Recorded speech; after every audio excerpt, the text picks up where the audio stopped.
ابتدا ہے رب ذوالجلال کے بابرکت نام سے جو دلوں کے بے خوب جانتا ہے، دیکھتی آنکھوں سنتے کانوں بندہ ناچیز کا سلام پہنچے۔ امیر المومنین ایک شخص گلی گلی پھر کر آواز لگا رہا ہے کہ اگر کسی کو بازار سے سودا سلف منگوانا ہے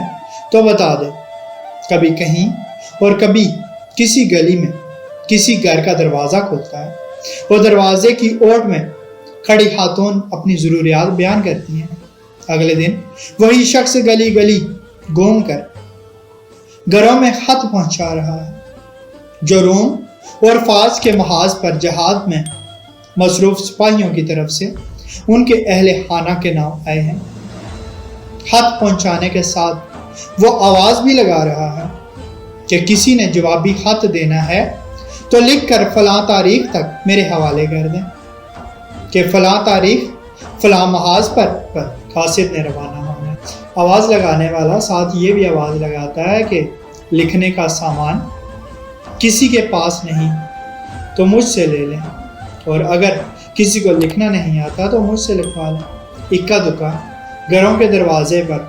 مورخ نے یہ منظر بھی دیکھا کہ وہ شخص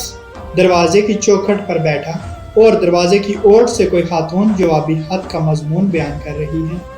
اور یہ لکھتا جاتا ہے: اجنبی زمینوں پر اس وقت کے فرعونوں کو ناکوں چنے چبوانے پر مجبور کرنے والے مجاہدین کے گھروں میں روزمرہ ضروریات کے مطابق سودا سلف پہنچانے والا، ان مجاہدین کے گھروں پر ڈاک پہنچانے اور ڈاک کا جواب محاذوں کی طرف روانہ کرنے والا یہ شخص امیر المومنین عمر بن خطاب رضی اللہ تعالیٰ عنہ تھے۔ ہمارے پیارے امیر المومنین عمر بن خطاب رضی اللہ تعالیٰ عنہ،